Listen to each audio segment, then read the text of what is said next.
Sprawl is a retro-style boomer shooter set in a cyberpunk city populated by a militarised government, with a heavy focus on gameplay but still with a story to tell. You play as Seven, led and aided by a voice in your head known only as Father. Together you must fight through the waves of enemies that stand in your way in order to shut down the corrupt militia, ascend the spire, and escape the Sprawl. This video aims to be a critique of the indie game and how it holds up after 1 year of release. With that being said, if you enjoy this video, I'd like to ask you to subscribe and consider liking the video. It helps support the channel and I greatly appreciate it. With that all being said, this is Sprawl 1 year later. Sprawl was created by a large team of 2 people, Hannah Crawford and Carlos Lizarraga. Hannah would be the creator of the fundamental movement and mechanics of the game, whereas Carlos would be the mind behind the art, animation, sound and music of Sprawl, which would be impossible without the groundwork laid by Hannah. The two met during the pandemic and began working together on the project. They would become the developer team known as Myth. I hope I said that right. The game Shadow dropped on August 23rd, 2023. It hit its peak player count on release and throughout the year would have peaks of players coming in. They managed to hit over 1,000 reviews in March of this year with a very positive rating. Upon release, there were some bugs and glitches reported, however it didn't take long before the devs addressed these and fixed them. They would then continue to post updates to the game over several months, even adding in new content such as a horde mode and a time trial mode. But what about the game itself? Is it good? Yeah, it is, but that doesn't mean it goes without its flaws, because they're definitely present here.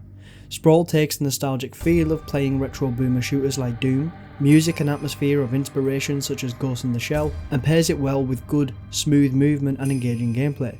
But there's still room for improvement and lacks in level design and balancing, but let's start where it all begins.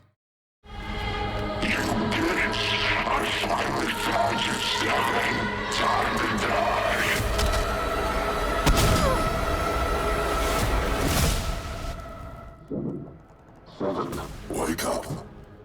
The game opens with a cutscene showing our silent protagonist known as Seven being attacked by another like her, who seems to have been hunting her down. We come to learn that this is Six. After waking up from a fall, Seven is greeted with the almost demon-like cyberpunk AI known as Father. He acts as a guide and a go-between Seven and the player, reminding her why she's doing what she's doing whilst also teaching the player the story she's in. Seven self-exiled herself from the military of the Sprawl in order to escape. She was being used to conduct acts that those two coward to wouldn't do themselves. She sees these acts as sins and wishes to repent and be forgiven for what she has done. She's no longer controlled and has broken free. Father wants to be freed, and since their goals align, they work together. But since the game's main focus is on the gameplay, that's where I'll shift my focus to for now, and I'll come back to the story later. Sprawl's campaign is broken up into 3 episodes, each containing their own missions. The first episode has 5, then 4, then 3 in the final episode. The first mission of the game acts as a tutorial, teaching the player the mechanics and the abilities of the characters they now control. Seven, thanks to cybernetic chips, is able to wall run and slow down time. The player is given no weapons at the start and the priority is all on movement. The basics of wall running are taught well and provides the player with every scenario that they will encounter in the game and prepares them for that. You can do a basic wall run, but you're able to jump up a wall or to another twice before your magnetism starts to give way and you begin to fall. This made movement feel really nice and opened up a lot of freedom for the player to move around the level. It gave the sense that you were not forced to play it in an exact way. In some cases you were required to run along one wall and then jump around a corner. This would be repeated in later stages. The movement felt fluid, with my only complaint being that sometimes it would feel too floaty. I found myself jumping to a platform but overshooting it and having to pull back in order to land where I planned to.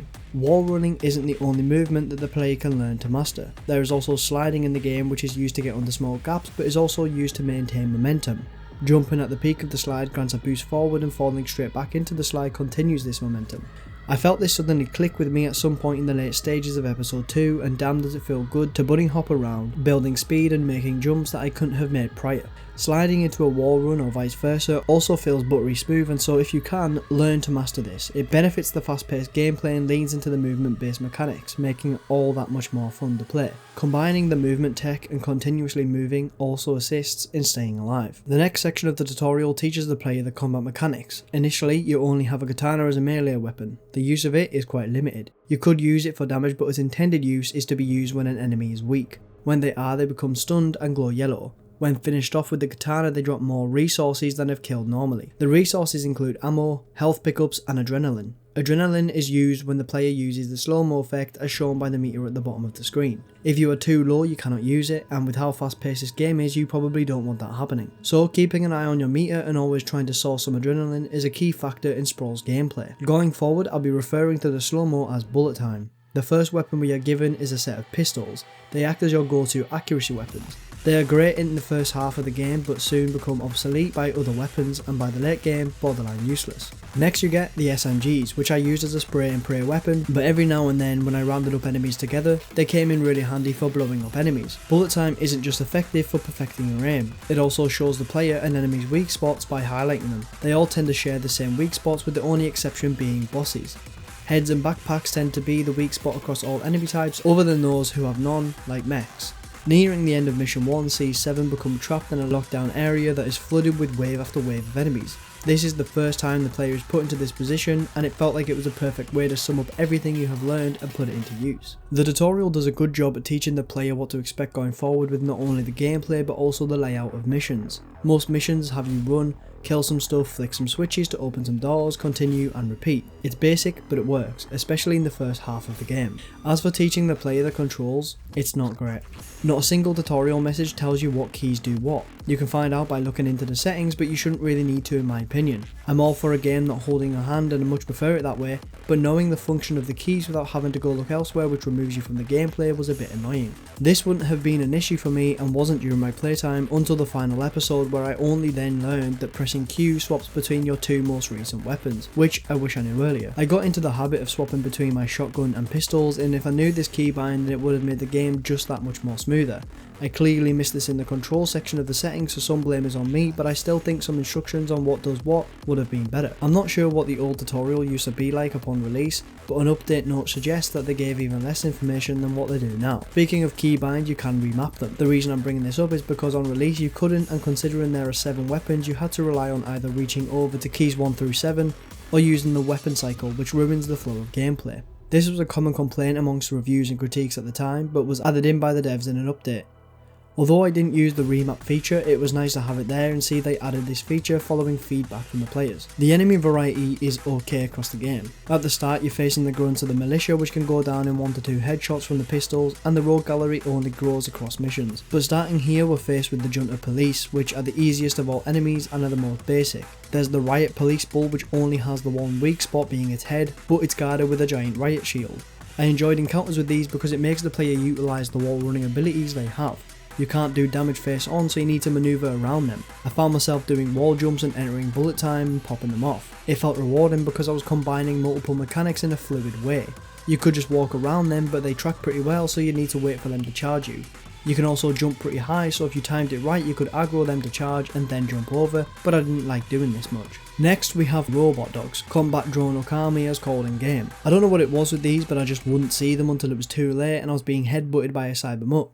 I tend to focus on these at the start of fights since they're smaller, and if multiple spawn I'd find myself being caught by them more often. Elite infiltrators are also apparent from the start and they're similar to basic junto police, however they wield a single SMG. Since I'm talking about enemies here I may as well go into how they act and their AI. It's not great, but at the start I was more forgiving of it and I really didn't notice it, since I'm not a massive FPS guy and certainly not on mouse and keyboard. So I was focusing a lot more on things like my aim and my movement. I began to notice later on how most enemies tend to just see you, emote and point at you, then run directly at you. It goes the same for most enemy types and I don't really have a problem with it, but I think it would have been better had they kept the distance and tried picking you off, or tried to get to cover since it's not exactly sparse. I need to reiterate that I didn't have any issue, however someone who is better at these games and or maybe just more used to keyboard and mouse may find it easier. Talking about difficulty, there is only one of them. However, in the settings you can find a few modifiers to make it harder or easier.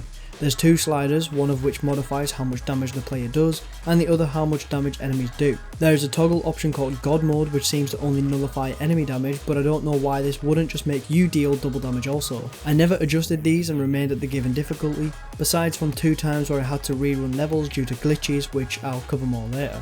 The difficulty throughout the game amps up, but I wouldn't say there was a single moment where there was a difficulty spike. This is kind of prevented given that in the very next mission you receive the best weapon in the game, the shotgun. E1M2 takes place in Club Simulacra and introduces the player to a brute of an enemy, the Heavy Elite.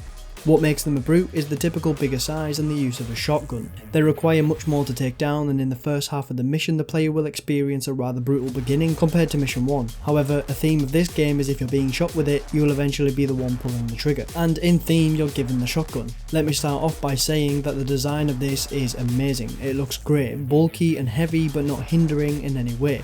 The rounds also feel heavy, so much so that despite moving at high speed, they'll bring the player to a halt. In fact, they'll also push you back a small bit unless you're stood still, in which case you'll be sent back a considerate amount. This can actually be used in the player's favour. If you jump and fire the shotgun, it will launch you further in the air, allowing you to reach places easier. The game doesn't tell you this, however it was clearly intended given that it's shown off in the trailers. Despite just being the third weapon you get, it's easily the best. It packs a lot of punch, increases manoeuvrability and comes with plenty of ammo. It's also worth to mention how badass it is when you get it and you hear father saying, "This was once your favourite, wasn't it?" in line with the music picking up. As much as I loved it, I think it was a mistake giving it to the player so soon. As I've just said, it became my primary weapon, and that didn't change for the rest of my playthrough. If I were to try and implement a change and make a suggestion of what may have been better, I'd put forward that simply leaving it a couple of missions and giving the player the shotgun in M4, the penultimate level before the episode's conclusion, would be a better idea. This gives the player more time to spend using the pistols and the SMGs, whilst also making it a bit more difficult with the introduction of the heavy elites. Getting past multiple levels and spending more time with the starter weapons would, in my opinion, make the shotgun feel more rewarding when you get it. It would be a moment of realisation for the player, the realisation that they're about to fuck shit up after having a harder time with the past couple missions. The third mission is where the flaws of level design start to come through. The first half takes place on the streets fighting against the militia, and it's fine. It's not until the second half on the rooftops where things start to fall apart. The tutorial teaches the player that red lights are the guide for where to go in most cases, and this is seen going into mission 2.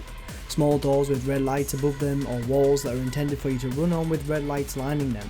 As well as lights, the tutorial also states that using bullet time can highlight items that you may need to interact with in order to progress, like levers or doors they lead to. The rooftops do not follow this system. There are multiple buildings with ramps leading from one to another, but also walls that must be ran on in order to move around and progress, which is to be expected. But the buildings all look very similar, and the walls don't subscribe to the red lights mean go here rule, which led to confusion with where to go. I was lost up there for longer than I'd like to admit, and I kept going round in loops. I'm pretty sure the only reason I found the right path was because I ended up falling and it respawned me on a balcony, leading me in the right direction. Even when I arrived at the place I was supposed to be, I was still confused on how I actually got there. Unfortunately, this confusing level design is more consistent than what I'd like to say it is. A lot of levels consist of the same colour palette. Outdoors consists of browns, greys off whites and yellows, and in combination with buildings not looking too dissimilar, causes confusion in where you have and haven't been. Indoors tends to consist of blacks, greys, reds and darker colours for the most part, and are mostly compiled of corridors and rooms that again all look similar. Besides the obvious differences between in and outdoors, they can both feel confusing for their own reasons at times. The ending of episode 1 has us meet with and fight 6, a returning boss across the 3 episodes. Before the boss, however, we have a few more enemy types introduced to us. The first of which is a ninja, which has the ability to go invisible and can close the gap between the player using teleportation. We also meet the mech that doesn't have a weak spot. Instead, the way to take these guys down is by waiting for them to shoot their built-in grenade launcher, and you shoot the grenades, causing them to take huge damage. You're rewarded with a grenade launcher immediately upon killing the first mech. This, much like the shotgun, feels premature. I get it's the last mission and they want you to be rewarded and to up your arsenal, but on the very first mech? At least we have to deal with some heavy elites before getting the shotgun. I think they could have gave us some more mechs to fight during the mission or introduced them one mission sooner.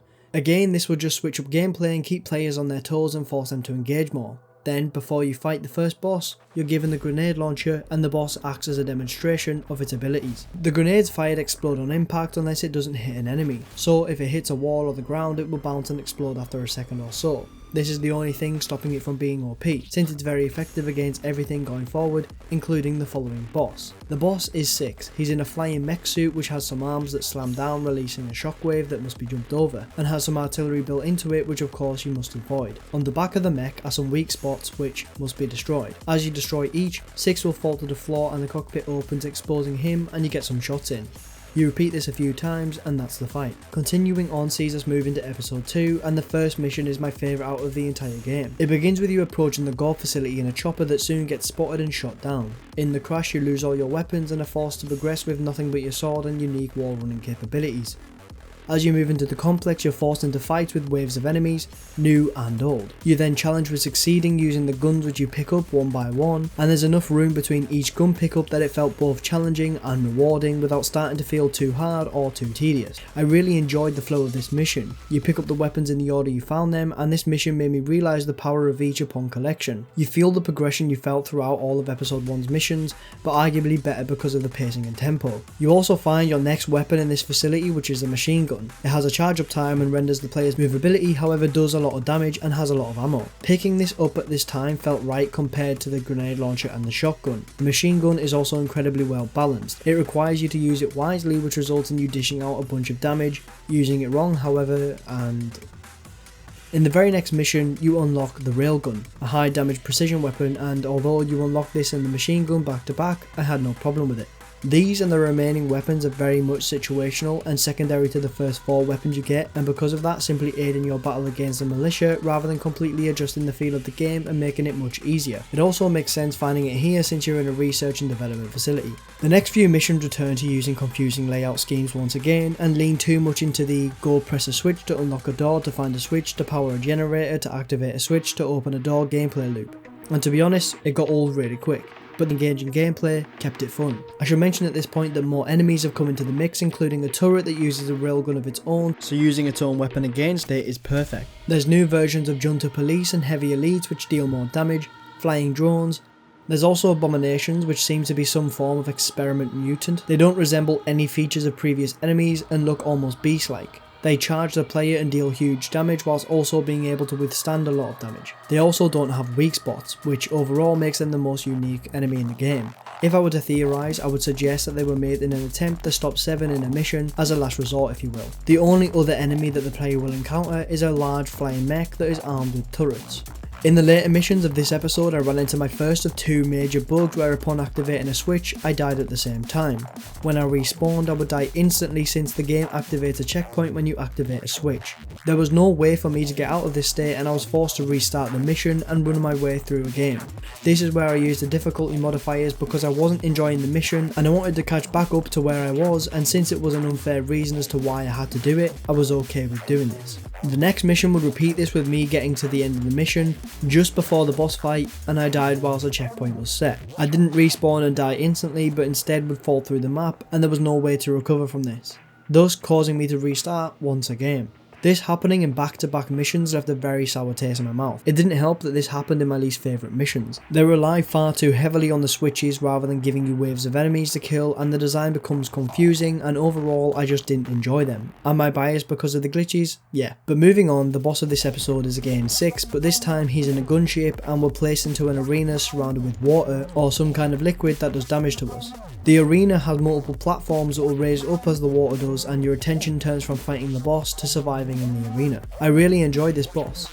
It follows the same system of having weak spots that you destroy, destroying all of them beats the boss. Ammo spawns around the room, and so long as you source it you shouldn't have any issues with it. It spawns on the outer circle of the arena and will become submerged within the water when it rises, so you need to keep track of your ammo and grab it when you have the opportunity. When I fought it I did the opposite. I never paid attention to the ammo and ended up running out completely until I looked around more. Something I haven't mentioned yet is the use of armour. It's found across missions and the colour of it determines how much extra health it gives you. Armour isn't just given to the player, it's normally out of the way or hidden altogether. It requires some exploration from the player in order to find them, and it can be the determining factor between winning or losing in a fight. I think armour would have been better had it been easier to get, but maybe if there was a way to refill armour, perhaps if the player overkills enemies from shooting backpacks for example, it may have been better.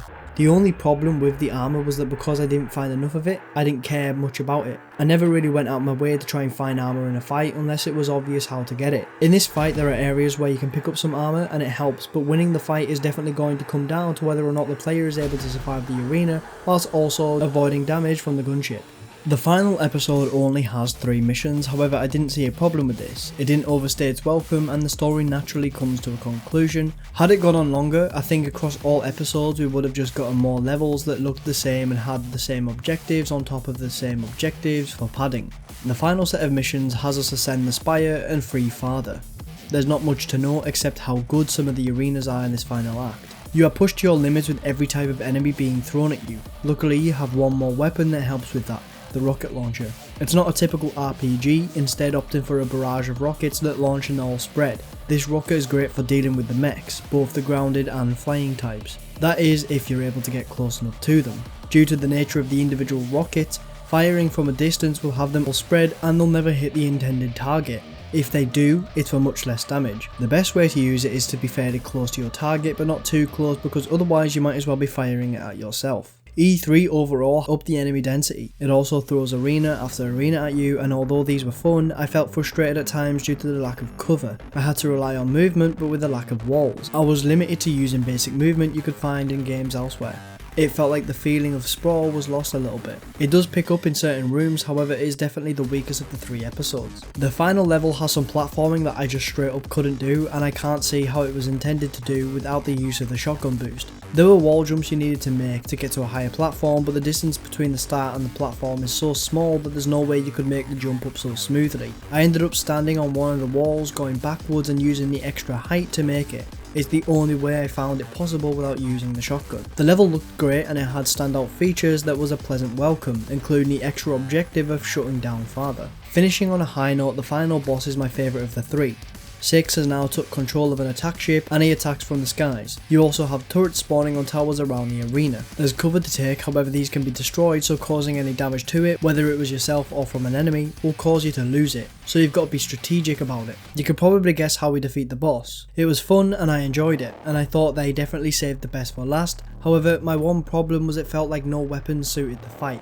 What I mean by this is the gunship that 6 controls moves around them from time to time, but it will straight up dip for a bit and you shift your focus from it to the turrets. At this point I would do the obvious and try to destroy as many as I could, however no weapon seemed effective. The only one that did was the railgun, but that felt like the most effective against the boss, so I was running low on ammo.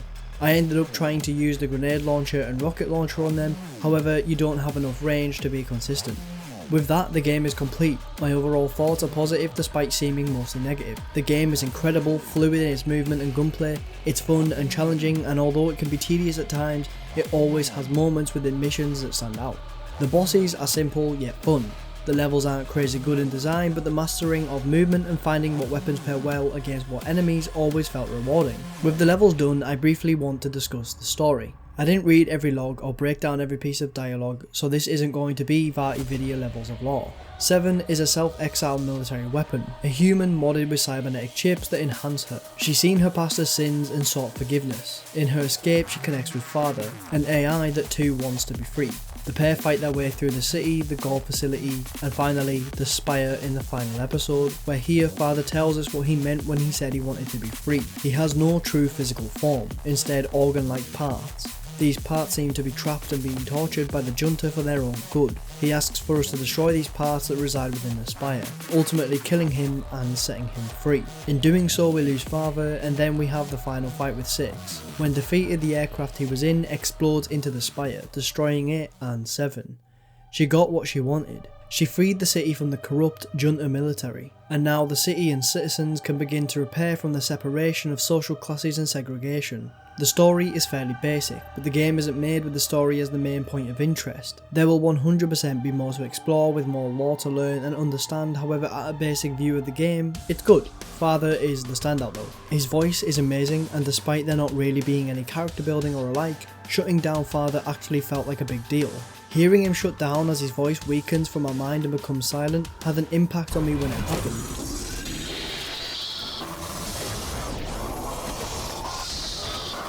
There are also story points as missions are loading, however I would be lying if I said I read them all. It's hard to get a full grasp of the story when some of the key points are hidden around levels. There are blue tablets containing QR codes that can be found. These aren't normally too hidden, and I believe you can view the log they contain in the codex on the main menu. However, there are orange QR codes that are really well hidden, except these cannot be viewed in game. The QR code has to be scanned, taking you to an external webpage. This means the player has to go on a treasure hunt to find them, and then they need to remove themselves from the game world to learn more about the game they're playing. I'm not a fan of this. I think the idea of QR codes works since it fits with the futuristic cyberpunk theme, however just give the option to view it in game. I viewed 2 of these, 2 out of 9. I found all 9 in the end for the achievements, but I didn't care to go off and find out what was behind the code. I didn't care because it took me out of the game. It was nice to have some form of collectible, and it gave some replay value assuming you don't find them on your first attempt of each mission. and also provides a reason to explore outside of the intended path. With gameplay and story out of the way, I'm going to quickly cover some things that I really liked and some more nitpicks that I found. The gunplay and feel, for the most part, feel great. They each feel unique and serve their own purpose. The pistols for accuracy, SMGs for spraying, shotgun for in-your-face damage, machine gun for taking down multiple tough enemies, the GL for mechs and groups, the railgun for distance, and the rocket launcher for bigger mechs and shit help me please moments. The gunplay is without a doubt the best part about the game, in combination with the movement of course. The sound design for each weapon is great, and if you close your eyes and you heard one of them fire, you'd be able to identify it easily. Despite having some more utility than others, all earn their place in your arsenal. There are some issues that I think could easily be rectified to make certain guns hit just a bit harder. The railgun was a gun I was very excited to pick up. I was initially impressed, however I went to line up a couple of enemies and kill them at the same time, only to find out that it doesn't penetrate. It hits hard but hasn't got the capability of what a railgun should have. Fortunately, it can be fired at range and so it's capable of being used as a sniper or just an alternate gun for the shotgun, grenade launcher or rocket launcher, a fast firing high impact weapon. There is one massive flaw with the railgun however, and that's its inconsistency. Sometimes I would fire it in almost full auto, and in these times it felt great. You could charge it up and fire off 7 or more rounds in just a few seconds. It felt responsive and powerful. Other times however I would charge and fire, then hold the mouse button down to begin charging my next shot, and it wouldn't charge. I'd then press it again and it would start charging, then on the next shot it would repeat the process of not charging on the first press, leading to me just swapping to another weapon. When it performs as intended, it was great, however due to the inconsistency, it simply isn't as good as what it should be. The sound design as a whole in this game is amazing, I really enjoyed it. The only exception being that one enemy that says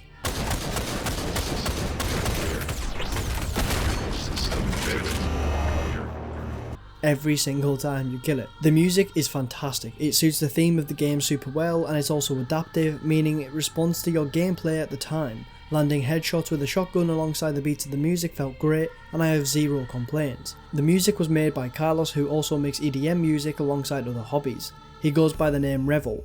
Each level had the same unique sounds but different enough to be able to distinguish them from one another. The graphics are actually really nice. I like the art style a lot despite it blending together in some levels, but the spectacles of the city and the collection of buildings looked amazing. Sprawl is a prime example that art style matters. Despite the retro art style and low polygon graphics, it looks spectacular. With that being said, there was a point later in the game where certain levels became really dark to the point where I turned my brightness up and permanently kept it there for the rest of my playthrough. So, 1 year later, is Sprawl worth it? Absolutely. It feels like I've been very negative and nitpicky, but I can't stress enough how good it feels to play this game. It combines the likes of Doom, Quake and other inspirations like the Ghost in the Shell, and yet it feels incredibly unique due to the retro style, the industrial electric soundtrack and the gameplay. If you go into it with the experience of boomer shooters already, you will like it. If not, like me, then it may take an hour or so, but you will get gripped and engaged. The movement is smooth 99% of the time, and the gunplay feels impactful and it's just all round a fun time. Sprawl was a passion project brought to us by a pair of unique people and they did a great job with it. They responded to criticism and moved forward with updates and patches addressing them. It will take about 4 to 7 hours to beat, depending on if you decide to explore for the mother QR codes or not. I highly recommend it, and if the devs decide to make a sequel or a new game altogether, I would be very intrigued to see what they cook up, considering that this game was their first and it's a really impressive start.